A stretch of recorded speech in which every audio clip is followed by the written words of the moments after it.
It's no coincidence that one of the most secretive administrations in our history has favored special interests and pursued policies that could not stand up to the sunlight. As president, I'm going to change that. We will put government data online in universally accessible formats. I'll let citizens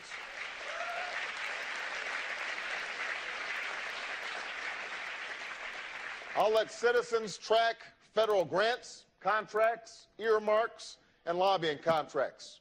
I'll let you participate in government forums, ask questions in real time, offer suggestions that will be reviewed before decisions are made.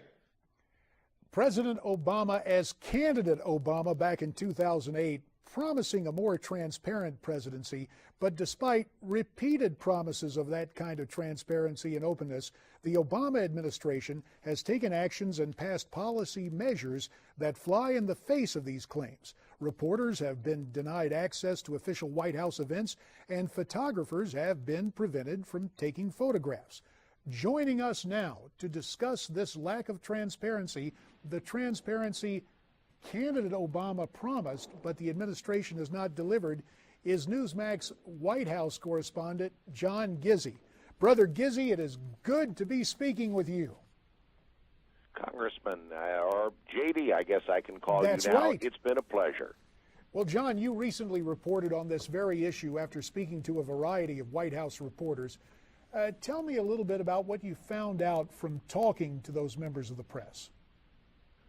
The members of the press I talked to, JD, are my colleagues who also cover the White House, but where they differ from me is that they've been covering presidents a lot longer. Steve Holland of Reuters, past president of the White House Correspondents Association, started covering George H.W. Bush. Ann Compton has covered 7 presidents and 16 White House press secretaries in her tenure at ABC News. George Condon Jr., prize-winning reporter for National Journal, goes way back in his coverage and is, in fact, the son of a newsman, the first TV anchorman from Cleveland, Ohio. That's a lot of experience up there. And on the 100th birthday of our White House Correspondents Association, the verdict was unanimous. This is the least accessible president any of the aforementioned scribes have ever covered. Many times the White House determines its own news through its website. Reporters did not know until long after the fact that the president had a private meeting with Speaker Boehner. There was no filming when they came out, no stakeout. This is a president who controls the news and the accessibility to him. It's very unusual. John Gizzi, you name names in terms of those who had been covering the White House for a long time, but it's interesting to get this perception and perspective from the Associated Press. The AP executive editor Kathleen Carroll said this week that Obama's record of transparency has been mixed. Now, I understand you were at a breakfast earlier today with Senator Bob Corker where a variety of topics were discussed, including the Ukraine. We don't hear a whole lot from the administration. Can you tell us more about your conversation with Bob Corker? Yes, Senator Corker, who is the ranking Republican on the Senate Foreign Relations Committee, spoke to reporters at the Christian Science Monitor breakfast hours after it was revealed that deposed Ukrainian President Viktor Yanukovych was in fact in exile in Moscow. And Senator Corker was very clear on this. He's received classified briefings on Ukraine. He was also in Georgia 4 years ago when Russian tanks went in to force independence on a couple of states out there over the wishes of the Georgian government. And for him, it was deja vu to see what was happening now. And he fears that if Russia does get involved in Ukraine, trying to get it to move to the east, you will have a repeat of Georgia. What does this have to do with the administration? The Obama administration, he said, is doing nothing on it. And coming after Syria, when the Senate Foreign Relations Committee voted to support U.S. action against the Assad regime and the president backed down, he said, people are wondering what's up with the United States. Well, what's up right here, John Gizzi, alongside me, your colleague, Dave Padden, senior editor of Newsmax magazine, who's got a couple of questions.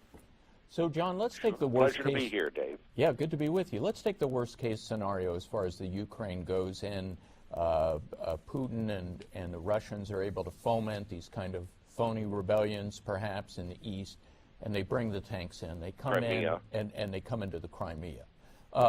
What then do you think the Obama administration, as far as that goes, NATO would do, if anything?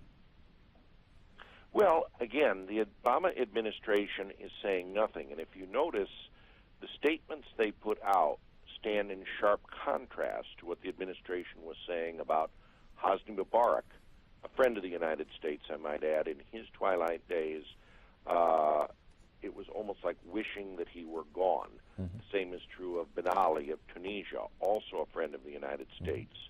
In the case of Ukraine, a friend of Putin's Russia under Yanukovych, statements were very muted and very stilted in what they're saying. Now, the questions are, can the United States move fast enough to deal with the economic issues, which are fast becoming a major problem in Ukraine? Can the International Monetary Fund process fund it fast enough to prevent an economic collapse in Ukraine? And is there going to be a movement for partitioning Ukraine into an east and west segment? I tend to doubt Vladimir Putin wants that because so many of the economic resources are in the western part, which is more friendly to the west than the east is. Well, John Gizzi, we appreciate it. We appreciate your coverage of the White House for Newsmax. And, of course, I remember those days when you'd come to the Hill to interview a certain congressman from Arizona. So we thank you for weighing in with us today, John. And I thank you and your family for bringing me out on the House floor that Sunday before you were sworn in 20 years ago, J.D. It's a memory I cherish. Thank you, and thank you, Dave. Thank you so much. And we will, I'll tell you that story sometime. But right now, we want to hear your story. If you want to weigh in and participate in our discussion, we'd love to hear from you.